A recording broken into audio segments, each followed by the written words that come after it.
sp3 hybridisation last type है हमारे पास hybridisation की। तो सबसे पहले इसकी definition, it is the intermixing of 1s and 3p atomic orbitals to give 4 hybridize orbitals. तो डेफिनेशन के बाद आपने इसमें जो एग्जांपल डिस्कस करनी है उसको लिखें। मीथेन हम इसमें डिस्कस करेंगे। ये एक्सरसाइज का क्वेश्चन नंबर 4 है कि मीथेन के अंदर हाइब्रिडाइजेशन को डिस्कस करें, तो वो आपने ये sp3 ही डिस्कस करनी है।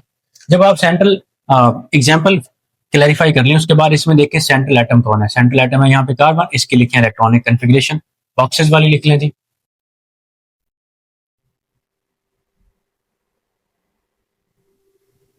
बॉक्सेस वाली लिख लें जी। ये हो गया हमारे पास 1s, then there is 2s,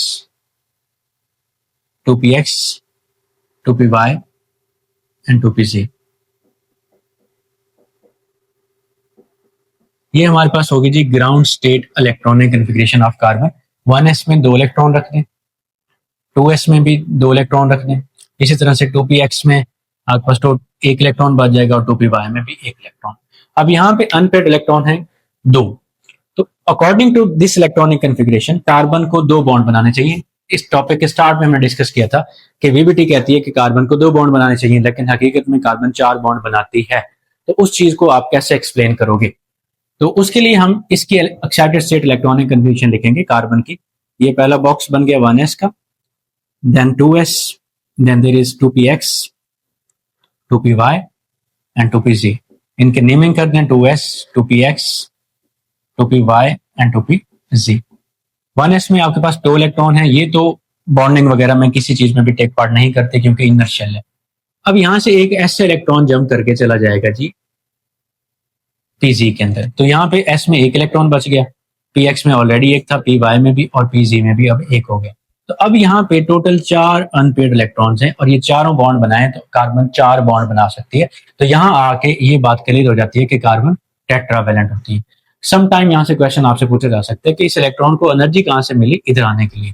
तो याद रखें कि ये जो 2 इलेक्ट्रॉन थे, इन्होंने तो पहले डाई बैलेंसी शो करवानी थी, कार्बन से 2 बॉन्ड बनने थे, और जो बॉन्ड फॉर्मेशन होती है वो एक्सोथर्मिक प्रोसेस होता है। ये 2 इलेक्ट्रॉन इस्तेमाल करते हुए कार्बन जब बॉन्ड बनाएगी, वहां से जो एनर्जी रिलीज होगी वो भी इस इलेक्ट्रॉन को यहां से एक्साइट करवाने के लिए इस्तेमाल हो सकती है।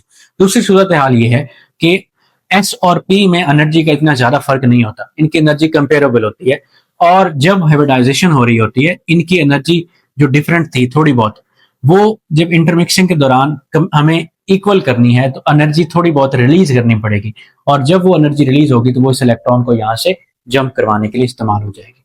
अगली स्टेट आपने लिखनी है जी इसकी हाइब्रिडाइज स्टेट। हाइब्रिडाइज स्टेट में सिर्फ वही ऑर्बिटल्स बनाए जाते हैं जो हाइब्रिडाइजेशन में टेक पार्ट करते हैं। तो हमें sp3 हाइब्रिडाइजेशन चूंकि पढ़नी है तो 1s और 3p टेक पार्ट करेंगे तो टोटल 4 ऑर्बिटल ही हमें मिलेंगे। चारों में बेटा एक एक इलेक्ट्रॉन पाया जाएगा। अब चारों का नाम 2s, 2px, 2py नहीं, बल्कि चारों का नाम अब होगा sp3 hybridise orbital. Next task ये है कि हम इनकी इंटरमिक्सिंग को शो करवाएं कि ये कैसे हो रही है। एक 2s है, बाकी 2px है, यहाँ पे शो करवा देते हैं जी। This one is 2s of carbon, फिर हमारे पास है 2px, ये 2px हो गया जी। आप चाहें तो इनके एक्सेस ड्रॉ कर सकते हैं, नहीं तो रहने दे, कोई मसला नहीं। इसके अलावा 2py टेक पार्ट कर रहा है, ये आपके पास 2py है, और एक रह गया जी 2pz, वो हम यहाँ पे ड्रॉ कर देते हैं, ये 2pz हो गया। ये चारों ऑर्बिटल आपस में करेंगे इंटरमिक्स, और इंटरमिक्सिंग के बाद हमने जब डेफिनेशन पढ़ी थी हमने कहा था कि एटॉमिक ऑर्बिटल जिनकी शेप और एनर्जी डिफरेंट होती है, इंटरमिक्स करने के बाद आपको हाइब्रिडाइज ऑर्बिटल बना के देते हैं जिनकी शेप और एनर्जी सेम होती है। तो हमें 4, चूंकि एटॉमिक ऑर्बिटल टेक पार्ट करे थे, 4 हाइब्रिडाइज ऑर्बिटल मिलेंगे और चारों की शेप ऑलमोस्ट सेम होगी इस तरह से, एक बड़ा लो और एक छोटा, और इन चारों का नेम अब होगा sp3 हाइब्रिडाइज ऑर्बिटल। यहां तक हाइब्रिडाइजेशन कंप्लीट होगी। अब हमने क्या करना है, इन हाइब्रिडाइज ऑर्बिटल को सेंट्रल एटम के अराउंड प्लेस करना है, जो कि हम यहां पे कर लेते हैं जी।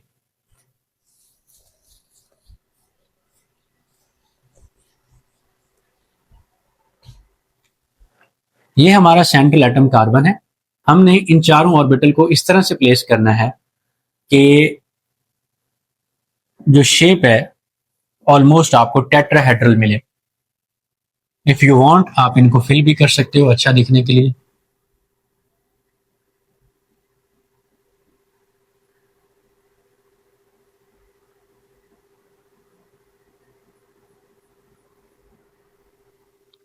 इन चारों के अंदर एक एक इलेक्ट्रॉन था।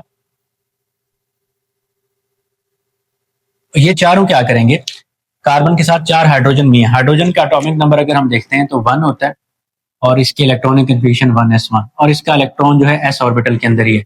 s ऑर्बिटल जो होता है वो डायरेक्शनल होता है, कहीं से भी आके बॉन्ड बना सकता है। तो यहाँ पे हम जो s का बॉन्ड बनवा रहे हैं हेड टू हेड चारों ऑर्बिटल से बनवा देंगे, यानी कि 4 हाइड्रोजन आके इधर बॉन्ड बना रहे हैं। तो ये हमारा हाइड्रोजन है जो यहाँ पे सिग्मा बॉन्ड बना रहा है। एक हाइड्रोजन, ये दूसरा हाइड्रोजन आके जी हेड टू हेड बॉन्ड बना लेगा, एक और सिग्मा बॉन्ड बन गया। ये तीसरा हाइड्रोजन आके हेड टू हेड ओवरलैप करेगा और ये तीसरा आपके पास सिग्मा बॉन्ड बन गया। यहाँ पे चौथा हाइड्रोजन आके हेड टू हेड ओवरलैप करेगा और ये चौथा सिग्मा बॉन्ड बन जाएगा। तो आपके पास जो टोटल सिग्मा बॉन्ड्स बने मीथेन के अंदर वो 4 बन गए। जो मॉलिक्यूल की शेप रही वो है जी आपके पास टेट्राहेड्रल। ये चीजें एमसीक्यू के लिए आपने याद रखनी है, टेट्राहेड्रल। और जो बॉन्ड एंगल है वो जी ऑलमोस्ट है हमारे पास 109.5 का। बॉन्ड एंगल आपने यहां से देखना होता है इन हाइब्रिडाइज ऑर्बिटल के दरमियान, ये है जी 109.5 ऑलमोस्ट। और जो शेप आप लोग देखते होते वो इसको देखना है आपने। इसको अगर आप देखते हो तो ये 4 कोनों वाली शेप बन रही है, इसलिए इसको टेट्राहेड्रल का नाम दिया जाता है। और जो ओवरलैप की टाइप हो रही है, कार्बन का जो एटॉमिक ऑर्बिटल हाइब्रिडाइज ऑर्बिटल है वो है sp3 और हाइड्रोजन का जो है वो है s। तो ये जो सिग्मा बॉन्ड बन रहे हैं ये sp3s ओवरलैप के नतीजे में बन रहे हैं। तो यहां तक हमने हाइब्रिडाइजेशन का कॉन्सेप्ट फर्स्ट ईयर के अकॉर्डिंग कंप्लीट कर लिया। सम टाइम एमसीक्यू पूछी जा सकती है कि बताएं जी ये जो sp3 है इस के अंदर s करेक्टर कितना है और p करेक्टर कितना है। वो सिंपल है, आप परसेंटेज जिस तरह से काउंट करते हो वैसे नॉर्मली इसको भी वैसे ही किया जा सकता है कि देखें टोटल पार्ट है 4 और एक उसमें है s, तो 1/4 कर दें, परसेंटेज निकालने के लिए 100 कर दें, तो इसको मल्टीप्लाई करेंगे तो आपके पास आ जाएगा 25%। तो s करेक्टर आपके पास आ गया 25%, बाकी जो करेक्टर बचता है 75% वो आपके पास हो गया p करेक्टर। इसी तरह से आपसे sp2 में भी पूछा जा सकता है कि बताएं जी s करेक्टर कितना है और p करेक्टर कितना है। तो आपने बताना है कि ऑलमोस्ट 33.3% इसमें बच्चों s करेक्टर होता है और p करेक्टर की अगर हम बात करते हैं तो it is almost 66.6%।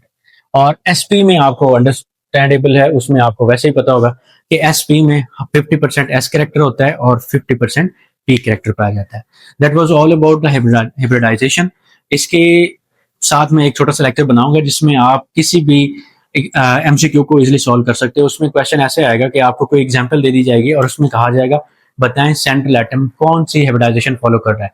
Suppose ammonia के अंदर नाइट्रोजन की हाइब्रिडाइजेशन कौन सी है, वाटर के अंदर ऑक्सीजन की हाइब्रिडाइजेशन कौन सी है, इथीन के अंदर कार्बन की हाइब्रिडाइजेशन कौन सी है। तो इन सारी एमसीक्यूज को क्रैक डाउन करने के लिए नेक्स्ट लेक्चर में इंशाल्लाह मिलते हैं। टिल देन अल्लाह हाफिज, थैंक यू सो मच।